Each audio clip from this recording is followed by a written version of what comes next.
Hey James, how you doing today? I'm great, thanks, Dave. Thanks so much for having me on. How are you doing?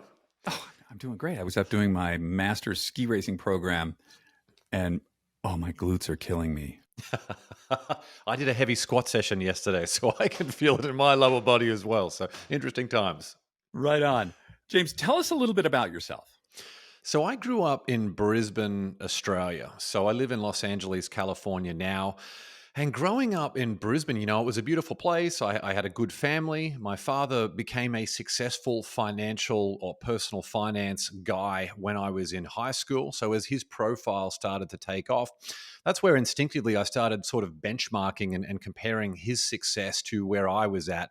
And that led to this really debilitating anxiety disorder. For me, it was just a very difficult position to be in at that time when we're very vulnerable and we just naturally and instinctively compare ourselves to other people, which, of course, is a horrible thing to do, especially at that age when you haven't done the reps that someone else has done to achieve that success. And I reached a point where I could get through it if I simply decided not to care, which again is a horrible way to go through life because you're settling for what life gives you rather than living with any type of intention until eventually one day I had a bit of a rock bottom moment, and that was where everything changed for me. I basically said that here I am, life. You can throw anything you want at me, and you're never going to phase me ever again. That was at the age of 23. And since that time, I've been on this journey of turning myself into someone of value and contribution as much as possible. I've been on that journey now for 17 years, and I'm going to do it for the rest of my life. And you have a podcast that you invited me on. Thank you.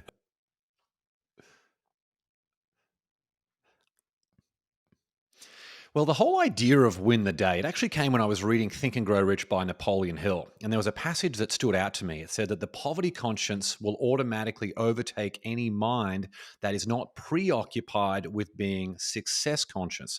And I thought, wow, that's a really interesting way to look at it. And the way that I interpreted that is that each day, if we do not make the decision to win, we have automatically made the decision to lose. So I launched this podcast called Win the Day because I wanted to be able to share some of the things that I had learned from the 3 books that I'd written and all the research that I'd done with that. Hundreds of people that I've interviewed for various projects over the years. I wanted to share that information to help other people raise their idea of what's possible and give them a blueprint to be able to take that action every single day. So that's what Win the Day means for me. I've been at it now for almost 5 years, almost 200 episodes released. We've had incredible guests like yourself. We've had #1 New York Times bestselling authors, special forces operators, Olympic gold medalists, billion-dollar founders, people who don't have a big public profile but have incredible stories, just about everyone you can think of in between. So it's been an amazing journey, and it's led to a lot of opportunity and connections for me too. Wow. What have you learned from this? So much. Some of the biggest ones about how to structure your day in terms of productivity. So I've sort of put together what I call the WIN method, which I can go through in a little bit more detail shortly. But one of the biggest epiphanies for me was when I interviewed a guy called John Lee Dumas, who has a podcast called Entrepreneurs on Fire. And he talks about this idea of making sure you do your most important work first before you do someone else's agenda for your time. And what I was doing at that point is I would wake up and I would do emails because I would want the feeling of achievement. I would be picking the low-hanging fruit, and that's not moving my big goals forward. And it means that when I have that creative time, I'm wasting it doing someone else's agenda for my day. So instead, what I did is I thought about when are those 2 or 3 most creative hours that I have in my day, and what am I doing to advance my own goals, the big things that what I want to achieve? What am I doing to move those forward? And then I can do the rest on autopilot. That was one of the biggest epiphanies for me in terms of productivity, and has enabled me to just really have a much greater output every single day compared to what other people can do and compared to what I used to do. And I've also taken all of these different things that I've learned now from interviewing, more than 500, more than 600 people, I think it is at this point for various projects. Because I'm asking this not just for the audience, I'm asking this for me. Like when I've got you sitting down, Dave, I'm like, cool, what are all the amazing things that you have learned? What are the questions that I have for you? And as you review all the content for your podcast and you're putting it out there on social media, it just makes you so smart and so much more aware in these different areas in terms of your own education, which is really, really valuable. And I created the WIN method. I'll give you a bit of a surface level overview of that, and we can dive into it in as much detail as you like, if you like, a bit later. But WIN is an acronym. acronym, WIN. So the W stands for wonder. You must be intensely curious about how great you can be from the one extraordinary life you have been given.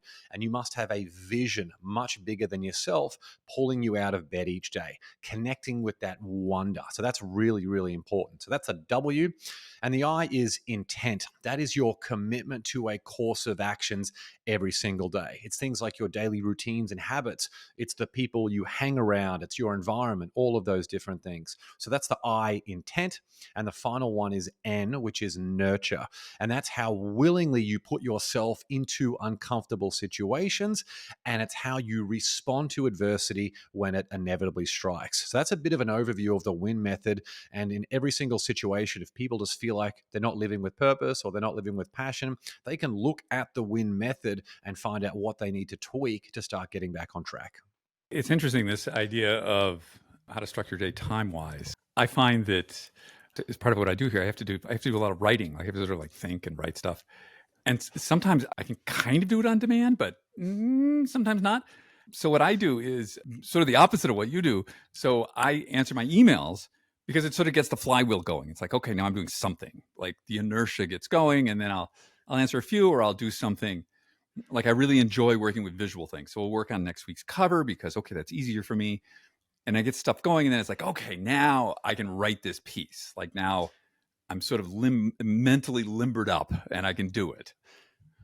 That's really important, Dave. And I actually do that as well. So I've been doing a daily journal now. I do it on my phone for about 865 days now. I've done this consecutively. It's not a small journal. I'll generally write about 400 words in there about what's unique about the last 24 hours. What 3 things will I do to make today a win? What am I feeling gratitude for rather than what am I thinking gratitude for? What is a lesson that I want to learn? What photos have I captured? You know, I've got young kids. It's important to make sure I have those memories. And now I'm looking back at previous days too. What was I doing on that year, 1 year ago and 2 years ago? And that's fascinating to see where your energy and your attention was going and where it is today relative to those journeys that you have been on. But that to me is the time I have to do that as well. As a writer, you know, I've written 3 best-selling books. I have another book that I'm writing now. My goal for me is not to go and do amazing writing. My goal is to get to the computer because I know that inevitably the words will come if I have the discipline to stand there, but it can't be the first words that I've written for the day. I need to make sure I do my journal time, which is where I also have some sunshine and a coffee, and I sit in my backyard. It's a nice, beautiful spot where the morning sun comes, and it means that I am then ready to attack the real creative writing when I sit down. And I've interviewed a lot of people who use things like the artist's way, where just stream of conscious thoughts, people who do digital versus paper and vice versa. Like there's so many different ways to do that, but I do really see value in some type of creative outlet without any mechanism in terms of you judging or critiquing what you have put out there. And that frees you up to do some really high value creative work afterwards. You mentioned earlier on in our conversation about what is possible. And this is one of the things that we talk a lot about here. I mean, and my personal feeling is we're all, myself included, limited by our imagination of what's possible. What have you heard from people, all these amazing people you've spoken to? What have you learned on that subject about expanding one's imagination about what's possible? The longer we're in an environment where we're by ourselves, that's where this stuff gets really, really dangerous because we simply don't have an idea of what's possible. So we retreat to autopilot, and autopilot, you know, on the condition that you're very intentional with it. If you're not intentional with it and you don't have a process of getting around really high level thinkers on a consistent basis, then you need to be conscious of that autopilot is going to eventually work against you. Now, a lot of people talk about the power of consistency, and consistency is very, very important, but I never talk about consistency without also adding in what I call the plus growth metric. You need to have consistency plus growth. What am I doing to learn at every single one of these things that I'm doing? What am I doing to level up and get better in every way? And there have been times in my life when I've been working as a bit of a, you know, I've been working in my own office, and then I'll go and have lunch or a coffee with someone like our mutual friend, Dr. Michael Bruce, and he'll tell me about his mailing list of 4 million people. And I'm like, wow, cool. That's amazing. That's a big goal then. So how can I get 4 million people on my mailing list? He tells me how he did it. All of a sudden, it completely changes my belief in what's possible. And I have that extra motivation as well as a detailed plan of how I can get to that in a linear and sequential manner. So, in every one of those instances, just getting out of your comfort zone to enter a new environment that calls forth your best, which of course comes from feeling a little bit or a lot uncomfortable, and then finding some really interesting people who have been able to achieve some really cool things well outside what you believe is a comfort zone for you and really capacity for you. And I think you will be inspired to interpret that in your own way. I agree with this 100%. I think that real information comes from the outside. I think anyone, I mean, I guess there are people like, sit in caves and like, they can do that. But I once had a mental health professional in a social setting explain to me that we all as individuals have three core self-delusions. And because they are core and they are delusions, it's like impossible for us. We can't, on our own effort, our own volition, we can't see these and imagine anything other than where we're at around these delusions. And the only way you get around that is you have somebody say to you, oh, well, actually, you may think you're purple, but you're not. Or whatever kind of crazy thing is going on in your head, that we need these sort of outside influences, like, oh, a 4 million mailing list. Wow, I thought that was impossible. I guess that's not impossible. Maybe I could do that. Or maybe, what I find actually really powerful is when someone tells you something, not so much around like achievement things, but about these like core delusions. They'll say like, well, actually, you're not like that. You may think you are. Okay, but you're not. Absolutely. And I mean, what's the identity that you're associating yourself with? Like, there are things I do in the morning as part of my own daily routine, things like cold showers every single day. I never really look forward to that, but it's something that I do because I know it makes me a better person. It sets me up better for the day. It sets me up to attack more difficult things throughout the day. Like just having a process to get out of your comfort zone on a very regular basis, adding value to people. Like I'm a big believer in sending audio messages to people just once a day, just check in with someone different to say, hey, Dave, I was just thinking of you. I wanted to let you know how grateful I am for your contribution and everything that you've done for me over the years. Just send me an audio message back to tell me a little bit about what you're up to. And of course, if there's anything that I can do to help. If you can do that every single day, say 300, 350 days out of the year, you will get an unbelievable amount of opportunity and inspiration back to you. And people so rarely do that. Yes, we need to take actions. Yes. Right? It's all fine to think these things, but nothing really happens unless one actually does something. For sure. I have a client of mine who's got a TED Talk. It's, she's crushing it. She's got like 350,000 views on this amazing TED Talk. She's in her early 20s. And she rang me the other day. She was almost in tears, in a very difficult headspace because the metric of success that she had put on was not relevant for the season that she was in. So I think for everyone listening to you and I, it's really important to think about what season of life you're in and what is the metric for you to determine whether or not you're making the right progress. And sometimes just simply being on the right journey is enough. It doesn't matter about some of these other things that may or may not have manifested. Just simply being on the right path and being aware of what's around you and putting one foot in front of the other, knowing that the universe is working for you. I mean, these are really important things to do because a lot of this stuff that we're doing in business and in life, it's the mindset game is what separates ordinary people from extraordinary achievers. The phrase that comes to mind is bring the person you are, not the person you were or the person you think you will be. Let's deal with who you are today. This is something that, I do this like ridiculous ski racing thing and I'm 65, also up there on the hill, not in my class, but in other classes, they're like the 16-year-olds on the US Junior Olympic team. I'm sorry, I can't do that. Never will be able to. So I just have to sort of bring it back to what's my capacity and where am I at today? Yeah, I think as well when you become a parent, like I've got a 2-year-old and a 4.5-year-old. I'm someone who likes getting out of my comfort zone and doing interesting, new, challenging things, whatever that might be. And I've got a whole interesting list of, experiences that I've done, like, cage diving with great whites, swimming with tiger sharks, and whitewater rafting down the Zambezi River, skydiving. I've done all of these different things and I've loved doing them. But when you become a parent, it makes you acutely aware of your own mortality for the first time. So I think it's nice for us to have some of those things of like, yeah, of course, I want to be responsible and I want to be as healthy as I possibly can. But I don't want to be here unless I have that adventurous spirit and I'm doing what I can to get the most out of this one life that I've been given. Because as you get older, it's not just your life. You're here mentoring, leading by example, guiding your children and your grandchildren who are going to see you. Are they going to see someone who is sitting there in a chair complaining about how much pain that they're in and how difficult their life is? Or they're going to be talking about, wow, I went skydiving on my 60th birthday, or I did this amazing thing and how cool that was and what a joy it is to be alive and what an adventure it is on this one extraordinary life we've been given. I think you bring up something really interesting here, that as we get older, in general, people tend to become more cautious, and they tend to want to avoid things that may be uncomfortable, and that could mean anything from an uncomfortable physical experience, an emotional conversation, to even the cold shower. Like all of these things, we get sort of programmed as we get older to really dial in what's maximum comfort.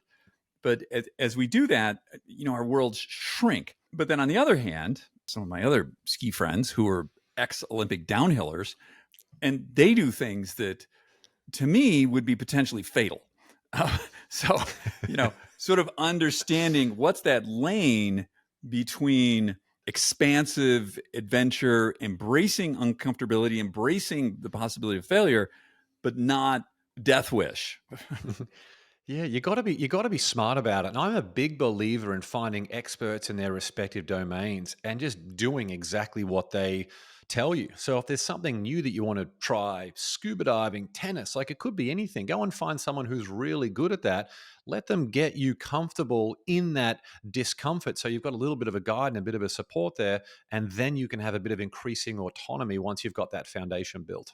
I agree with that 100%. Search out people, whatever you're thinking about, search out people who really know what they're doing and have them help you out. Whether you want to learn tennis or computer program, or you want to, like you want to swim with tiger sharks. Okay. Like personally, I'm not jumping off the boat swimming with tiger sharks unless there's a guy who's done it every day and tells me it's okay. Exactly. When I was swimming, it was on the north shore of Hawaii, and there's a woman, Ocean Ramsey. She's got the most incredible photos of her just free diving with these great white sharks and everything. And we're there swimming with dozens of Galapagos sharks, and then they all bailed. And Ocean said, her name's Ocean. She said, which is a great name for her occupation. She said, everyone back on the boat now. And because I was sort of friends with her, she said that I could just stay there, but I had to hold onto the boat. So all the sharks have gone. And in the wild, when all the animals flee, that's a very interesting time. You know that something big has just rocked up. And that was a tiger shark just very slowly creeping along the top of the surface there. I mean, that was such a cool experience. But she also said if she was surfing and there were big sharks around, that she would leave the lineup because she's not in a position to be able to monitor their behavior. So having an expert in something as dangerous as that, I never felt like it was dangerous. I felt totally safe the entire time, but I would never go and take a boat out and do that without someone of her expertise. I just want to diverge. I used to surf a lot, and the North Shore of Kauai. The first time I went, I asked like, "Oh, well, what's the shark deal?" And everybody's like, "Oh, no, it's sharks." But then as you go back and back, you're like, "Oh yeah, Bob lost his leg. Oh yeah, that surfboard over there. Yeah, tiger." Or oh, Bethany, yeah, she lost her arm. Like just like on and oh yeah, I got bitten. I got dragged to the bottom. Tiger shark. You are not on the top of the food pyramid there. Exactly. Everyone's always like, hey, when you're swimming, if you see a shark, just punch it in the nose. You see a great white shark or one of these other sharks in the wild, you will never, ever see it coming. I'm from Australia, the home of sharks. When I was in South Africa with the great white sharks, this thing has just evolved over millions of years. It's the same color as the ocean. You're not going to see it. Yeah. So what are some of the stories that you've heard from all these people that you've spoken to that really stand out to you? So many. I think one of the biggest themes is that the most important opinion is how you feel about yourself. And there was a woman I interviewed, her name's Janine Shepherd, and she was someone who had qualified for the Winter Olympics in Calgary, and she's from Australia. So she was in the Blue Mountains outside Sydney on a bicycle training for the upcoming Winter Olympics. And she was hit by a truck and she spent, airlifted to hospital, 10 days in a coma, 6 months in the spinal ward. She was never supposed to walk again, never supposed to do any of these things again, never supposed to have kids. And she's got 3 kids. She can ski, she can bike ride, she can walk while still being classified as a paraplegic. Now, it's not comfortable for her. She's not going to go and run a marathon, but she, in the face of this overwhelming doctor evidence, very well educated people, she said the most important opinion is how I feel about myself. And that was such an important lesson for me, that resilience and how have I grown from this and what is the gift in this. So that was a huge one. And she's become a very close friend of mine. Apart from that, there have been so many just really cool people that I've had the pleasure of being able to meet. There's been film composers, people from SEAL Team 6, the Naval Special Warfare Development Group, some of the most elite trained people on the entire planet. It's so interesting hearing about what are the people at the absolute pinnacle of their game, what are they doing to prepare? And on the SEAL Team 6 guys specifically, like we all know the value of failure and how we learn from failure to become a better person and achieve a greater height down the track, knowing the lessons that we have from the failure that we went through. But they talk about something better than that. They talk about changing ahead of failure. And I thought that was a really interesting perspective. It's great to fail, but if you've got the right process in place, you should be learning ahead of failure as much as possible so you don't have to go through something like that, because the line of work they're in, failure could mean getting shot or one of their buddies getting shot. But hundreds of people and just so many valuable lessons. And we spoke a little bit earlier about the importance of having access to that inspiration to raise your own idea of what's possible. That to me is one of the primary benefits of having a podcast, is that on a very regular basis, you get access to some incredible people who really just make you feel good about yourself, give you some ideas of some cool things that you can be doing. So I'm a huge believer of everyone having a podcast. And I think if you run it the right way, which you do and which I do, it means that you get an ROI from the podcast before anyone else even hears the episode. That's my favorite thing about doing a podcast is access people like yourself, amazing people that I can speak to that in my normal life, it wouldn't happen. I want to circle back to this comment that you made about it's like how you feel about yourself. This is a really important thing. It's something people often, I don't know why, they ask me for dating advice. I don't know why they would ask me that, but they do. And I'm like far from an authority on that. But I just say like, they're like, well, this person is like, and they describe the other person and, like these are their attributes and whatever. And I always say like, I don't really care. Then none of that really matters. That's great. You got some kind of a scorecard. Okay. How do you feel about yourself when you're around them?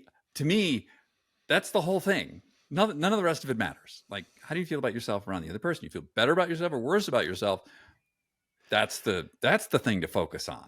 Yeah, it's so true. And, people like you and I, and I imagine everyone who listens to your podcast, we're very interested in just being the best we can be, because the better we are, the more value and impact that we can have in other people's lives. They can see us leading by example, so they can start to model their behaviors, just like you and I have been able to model the behaviors of the people who have served as mentors and coaches for us over the years. So I think for anyone, particularly when it comes to relationships and dating, this idea that are you someone that you would want to be married to, or are you someone that you would want to date?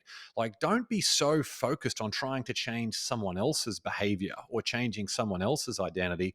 Do the work yourself. And then when that person is ready, it's again with 2 young kids, it's you see some of the physiological changes, the mental changes that a lot of this stuff happens with women when they're having kids. I think it's really important that you need to give that enough time. Let someone come up with the decision themselves. Do what you can to provide some supporting parameters, but don't critique, don't judge, and certainly don't expect someone else to do a behavior that you're not willing to do yourself. Yeah, again, it goes back to let's try and become the best version of ourselves.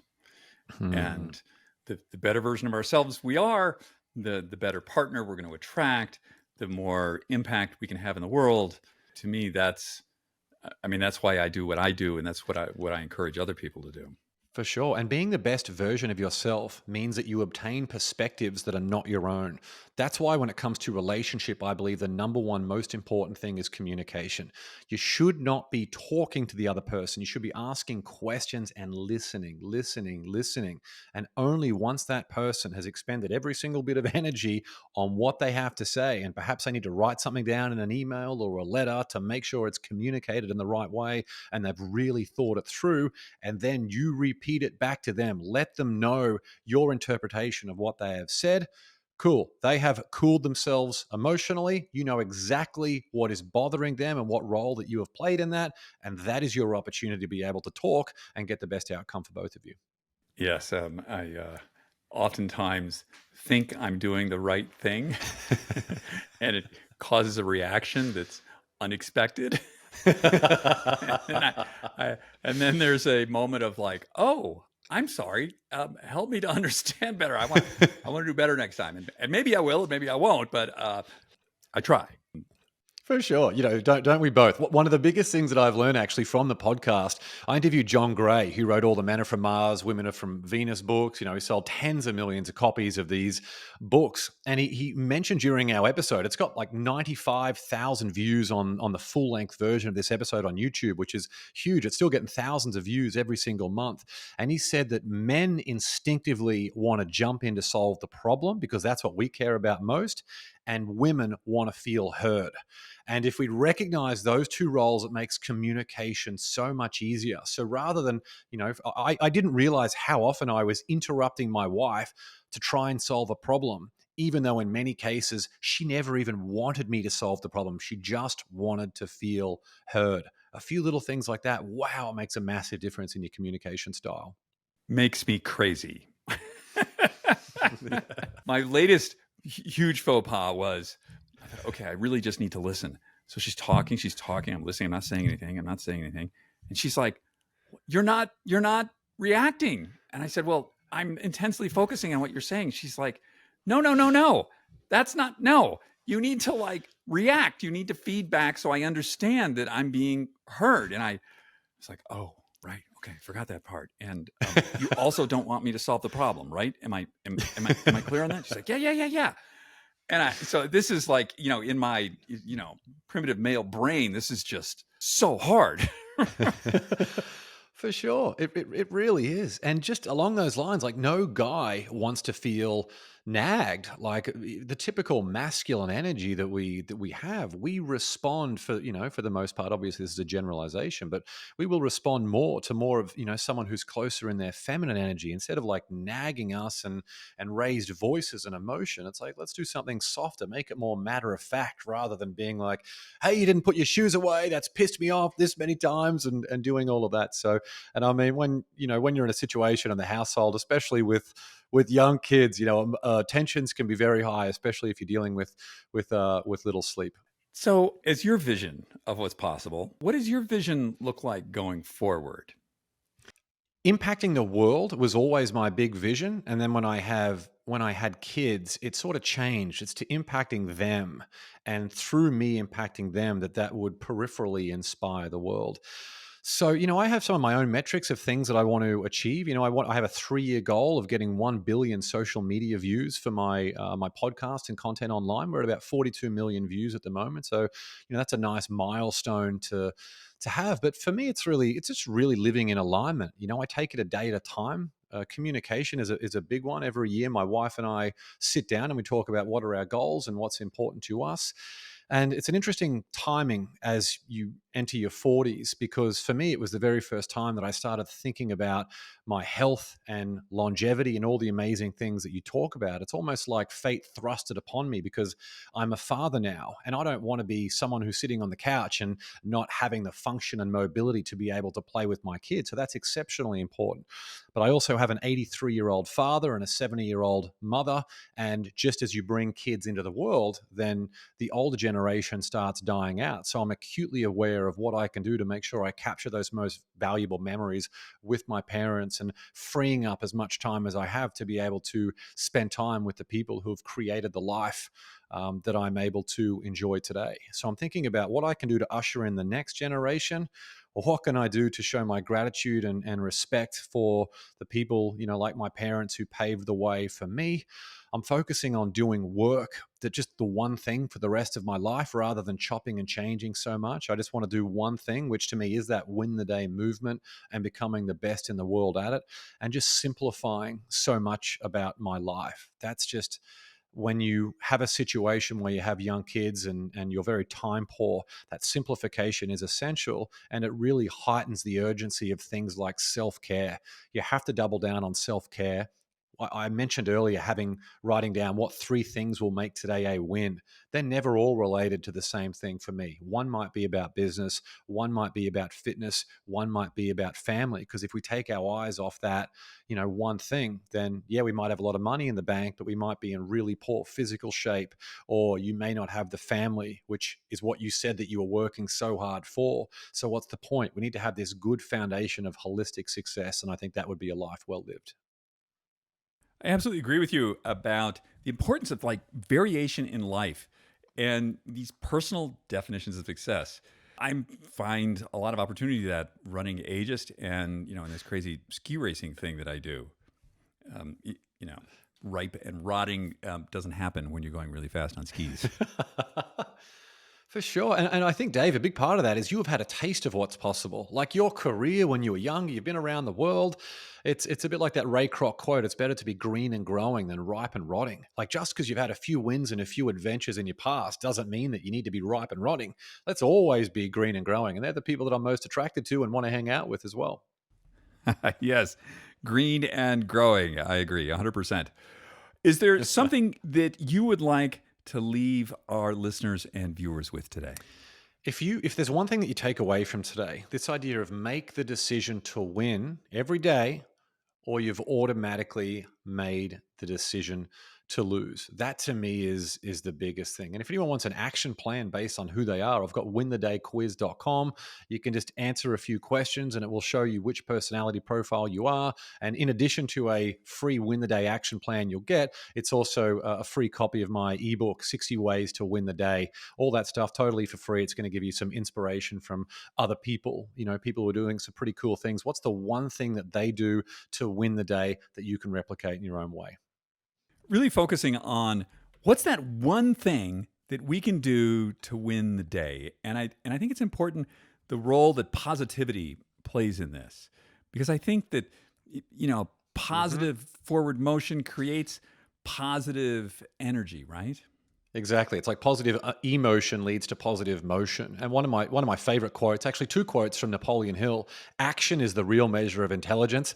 As someone who I didn't exactly light the world on fire when I was in high school academically. So someone who was able, it was interesting for me that now I have a lot of people who crushed me academically back in the day. They're the ones coming to me to ask me for advice because of the action that I have taken relative to them, which I think is really interesting. And the other Napoleon Hill quote I wanted to share was that it doesn't matter what you know, it matters what you do with what you know.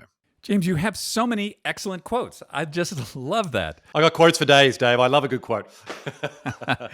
That's great. Thank you so much. Thank you for being on the show. Thank you for being such an inspiration, and thank you for being my friend. I really appreciate it. Hey, and thank you, Dave. You're doing incredible things to, inspire people all around the world. So super grateful for our friendship, and thanks again for having me on.